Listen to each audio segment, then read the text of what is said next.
Bienvenidos a un increíble recorrido de la historia de la lingüística a través del tiempo.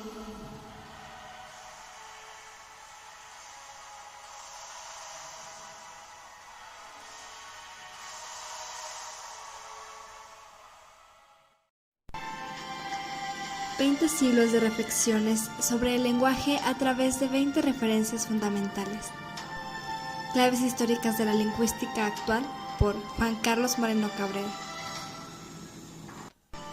Iniciamos este increíble recorrido con Platón, una de las principales bases para el estudio de la lingüística. Platón, con su obra Crátilo, escrita en el 360 a.C. Su nombre real es Aristócles. Fue un filósofo seguidor de Sócrates y maestro de Aristóteles. Escribió siempre en forma de diálogo como Crátilo. Habla sobre el carácter natural o convencional de los nombres respecto de lo que designan.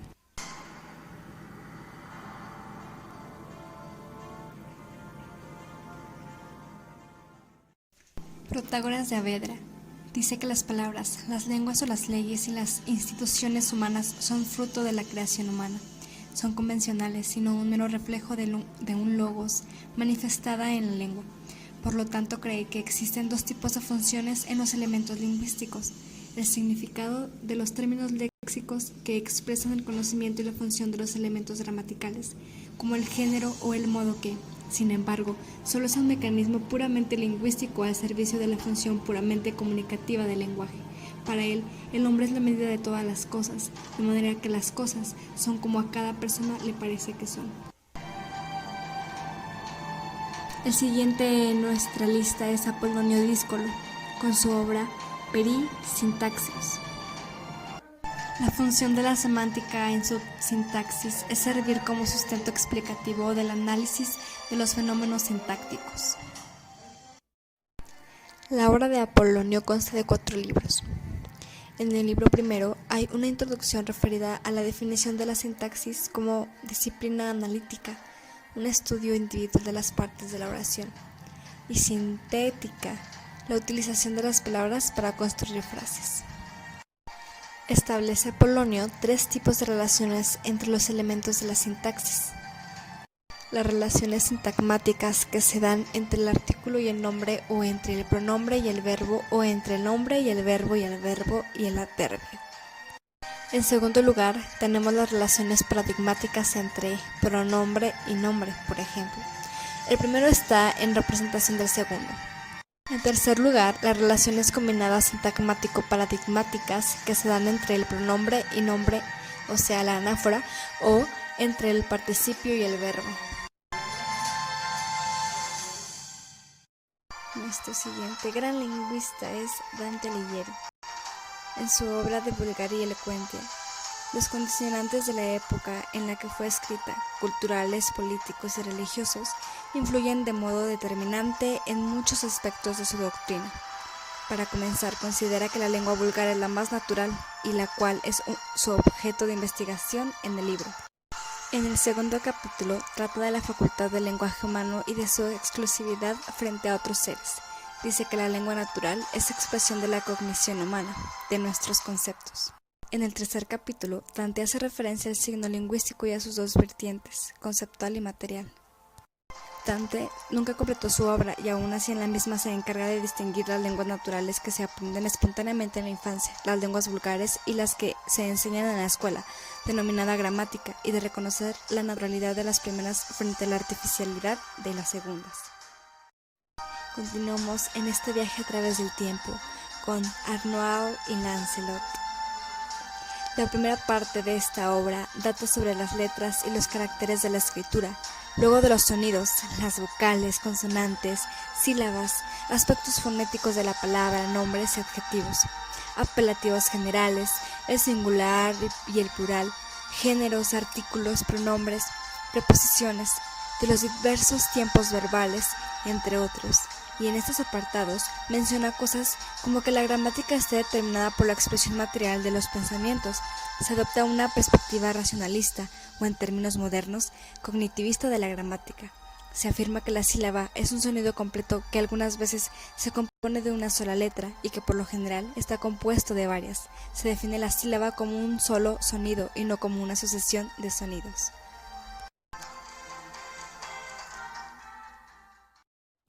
Los infinitivos, además de expresar afirmación, sirven para incrustar una preposición incidental dentro de otra principal, y los pronombres relativos sirven para hacer explícitas estas preposiciones incidentales.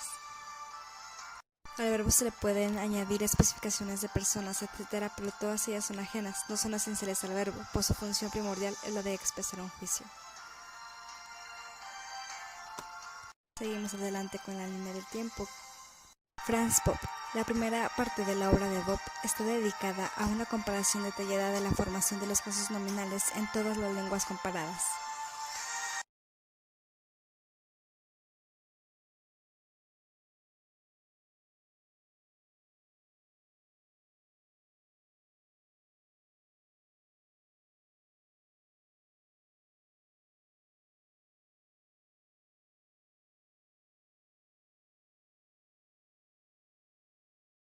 Se puede decir que Bopp fue el iniciador y el fundador de una nueva disciplina, la lingüística histórico-comparativa, y de su rama, la lingüística indoeuropea. También inició las investigaciones que intentan encontrar el parentesco genético de esta familia lingüística con otras.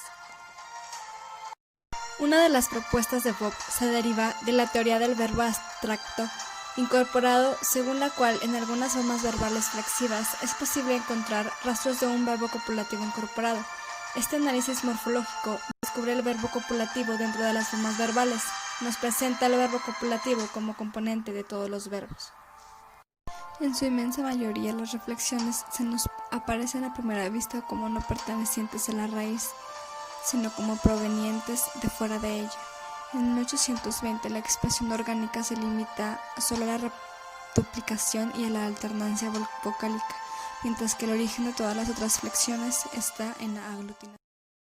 El siguiente es Hermann Paul, con su obra Principios de la historia de la lengua. Los cambios lingüísticos se realizan en los individuos, ya sea mediante su actividad espontánea, a través del habla y del pensamiento formado lingüísticamente, ya sea mediante la influencia de otros individuos sobre ellos. Un cambio en el uso no se puede producir a no ser que ambos factores interactúen. Los procesos que tienen lugar en la adquisición lingüística son de la mayor importancia para la explicación de los cambios en el uso lingüístico. Toda lengua se ocupa de forma constante de deshacerse de todas las irregularidades inútiles y de crear para lo que es equifuncional una igual expresión fónica. Paul dice que hay en cada lengua una cierta armonía en su sistema fonético. Puede apreciar que la dirección en la que se mueve un sonido debe estar determinada por la de los demás sonidos.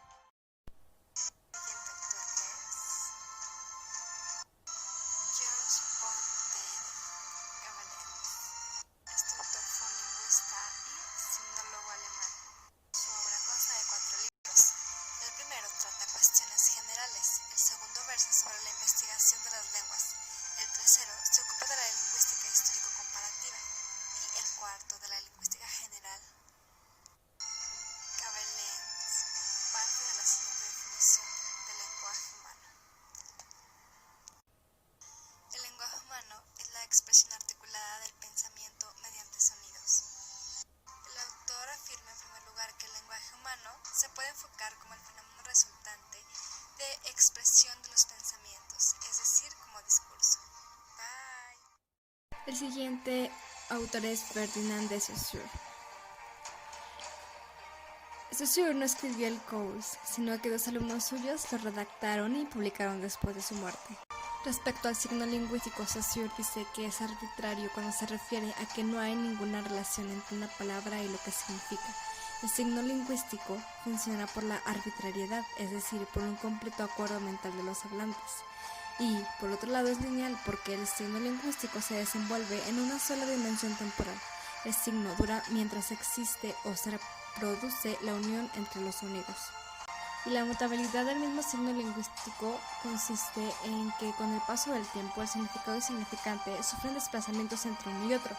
La inmutabilidad tiene que ver con la arbitrariedad, la complejidad del sistema de signos, la cantidad necesaria de estos y la inercia colectiva, lo cual causa que se dificulte la alteración de los signos lingüísticos. Es signo lingüístico como una asociación entre una imagen acústica y un concepto, con dos propiedades fundamentales. Y la mutabilidad como algo que se deriva de la arbitrariedad. El signo no se fundamenta en razonamiento alguno. Bye. Continuamos con Edward Sapir. Su obra consta de decenas de estudios publicados en revistas científicas, que llenan varios volúmenes. Tal obra consta de 11 capítulos. El primero sirve como una introducción, provee una definición del lenguaje, habla sobre su origen y sobre sus bases psicofisiológicas y sobre su relación con el pensamiento. La definición que Sapir da del lenguaje es la siguiente. El lenguaje es un método puramente humano y no instintivo de comunicar ideas, emociones y deseos mediante un sistema de símbolos voluntariamente producidos.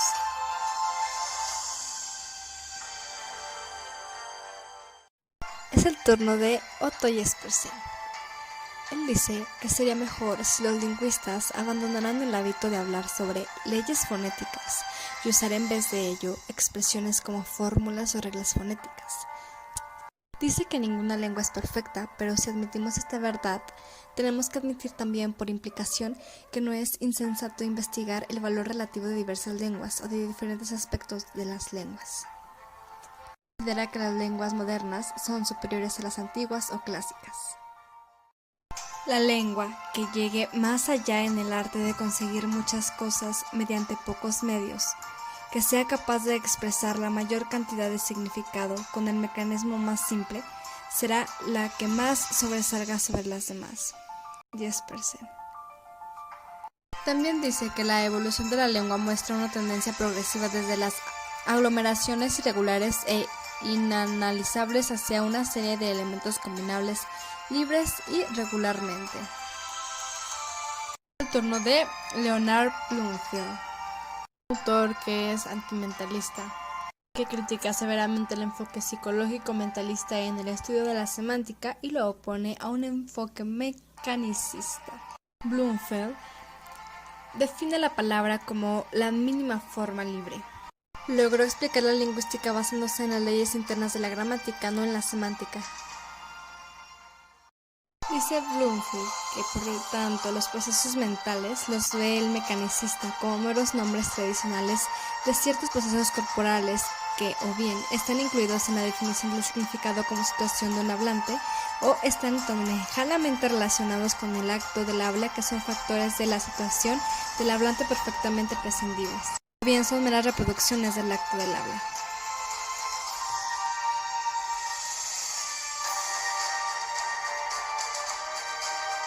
Hi. Hola Nicolai. En la introducción de esta obra se parte de la distinción entre acto de habla y sistema lingüístico y se define la fonética como la disciplina que se ocupa de los sonidos materiales del acto de la habla, frente a la fonología, cuyo objeto es el estudio de la forma lingüística fonética. Él maneja la palabra correlación como la totalidad de todos aquellos pares correlativos marcados mediante la misma marca de correlación. Un fonema emparejado es aquel que participa en un par correlativo. Por el contrario, se denomina fonema no emparejado, aquel fonema que no interviene en ningún par correlativo. Este concepto es esencial para una caracterización tipológica de los sistemas fonológicos de las lenguas del mundo, a través del concepto de Haas de correlaciones. Cuando un mismo fonema participa en más de una correlación de una misma clase emparentada, todos los fonemas que participan en los mismos pares correlativos se arraciman en un haz de correlaciones. Aquí también se examinan los rasgos articulatorios que tienen que ver con la resonancia que oponen los constantes orales a las nasales. Genial, hemos llegado hasta Noam Chomsky. Según Chomsky, es inválido el argumento de que una oración activa es sinónima de una oración en voz pasiva, porque las relaciones sintácticas que hay en un par activa-pasiva aparecen trastocadas. O sea, Lo que es objeto directo en la activa es sujeto en la pasiva, y lo que es sujeto en la activa deja de serlo en la pasiva para ser un complemento agente. Para formular una generalización sintáctica que dé cuenta de este fenómeno sistemático y sintácticamente relevante, no se pueden utilizar las reglas de la gramática de constituyentes, por las mismas razones que se han aducido anteriormente respecto del ejemplo de la conjunción. El programa minimalista o minimista de Chomsky se publica en el año 1995 y consiste en que el lenguaje es innato. Para Chomsky, el elemento central del lenguaje es la sintaxis.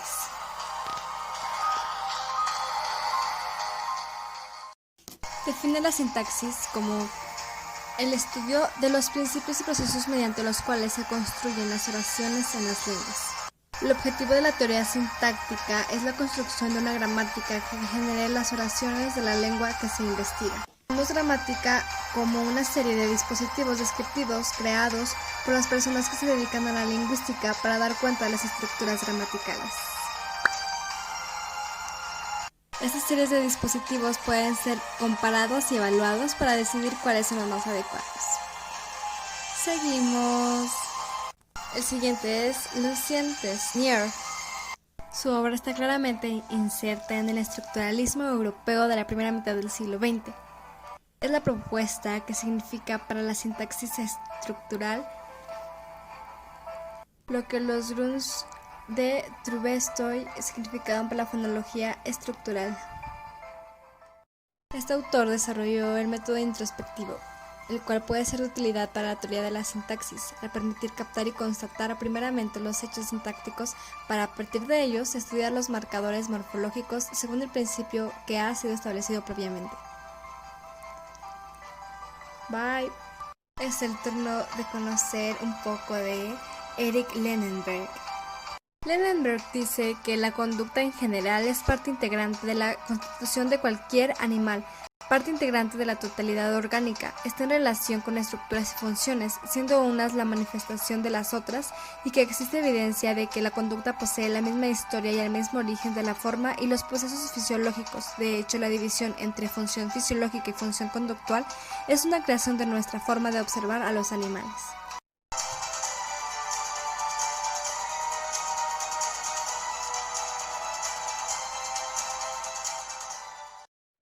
Lenenberg describe las etapas de adquisición de la lengua, de los 0-3 meses donde se da la aparición del arrullo hasta los 15 años de edad donde se da la senectud.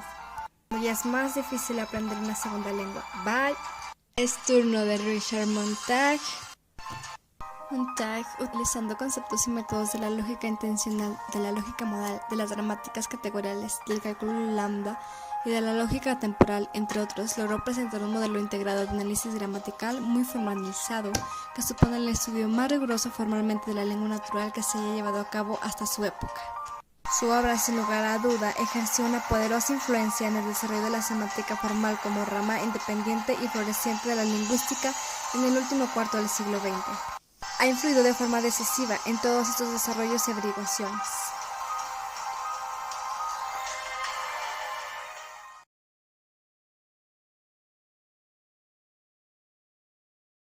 George Lakoff es un investigador norteamericano de lingüística cognitiva. Es profesor de lingüística en la Universidad de California, Berkeley. George ya no continúa en la línea del formalismo en la historia de las ideas lingüísticas, pues ya no seguía el formalismo como tal y criticaba sus posturas.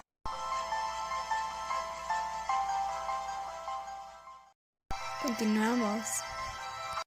Él es Derek Bickerton. Bickerton define el protolenguaje como algo que no está determinado por funciones sintácticas, sino por consideraciones discursivas.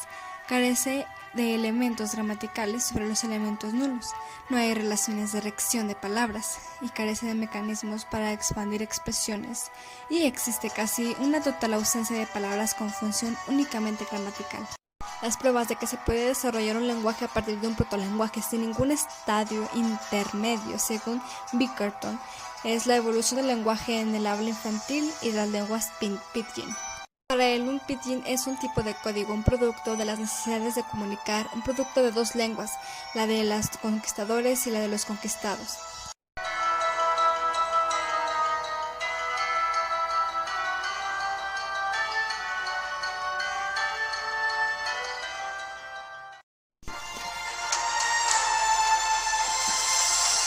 Retomamos a Noam Chomsky con su obra El programa minimalista. Es la línea de investigación que inició la gramática generativa a principios de los años 90 del siglo XX. Cada programa tiene como objetivo llegar a saber cuánto de ese modelo de principios y parámetros es resultado de ese hipotético diseño óptimo y computacionalmente eficiente de nuestra facultad de lenguaje. También llamado el programa minimista, mantiene la idea chomskiana inicial de que los componentes centrales del lenguaje son innatos. Su idea central es la premisa de que el sistema computacional que subyace al lenguaje es perfecto en el sentido de que se trata de una solución computacionalmente óptima para ser usable por el ser humano. La facultad humana lingüística contiene únicamente aquello que es conceptualmente necesario desde un punto de vista filosófico, biológico o físico. Nada es redundante. Es turno de Wendy Slander y Diane Lilo, dos grandes lingüistas. Ellas nos hablan sobre la forma en la que el lenguaje señado se adquiere y la facilidad y rapidez de su transmisión apoyan de forma sólida el punto de vista según el cual las dos modalidades del lenguaje se basan en un único sistema cognitivo.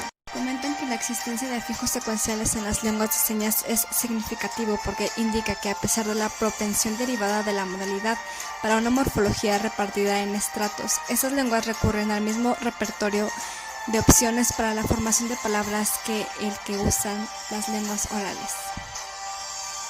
Las características de los signos lingüísticos entre distintas lenguas debidas a la modalidad se atribuyen mayormente al hecho de que las lenguas de señas son capaces de codificar la experiencia de una forma que está icónicamente motivada y que están obligadas debido a una serie de factores a usar la estructuración simultánea.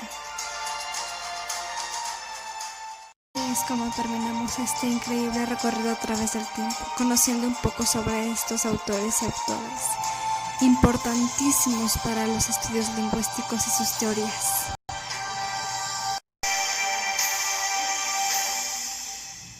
Gracias por ver este video, hasta la próxima.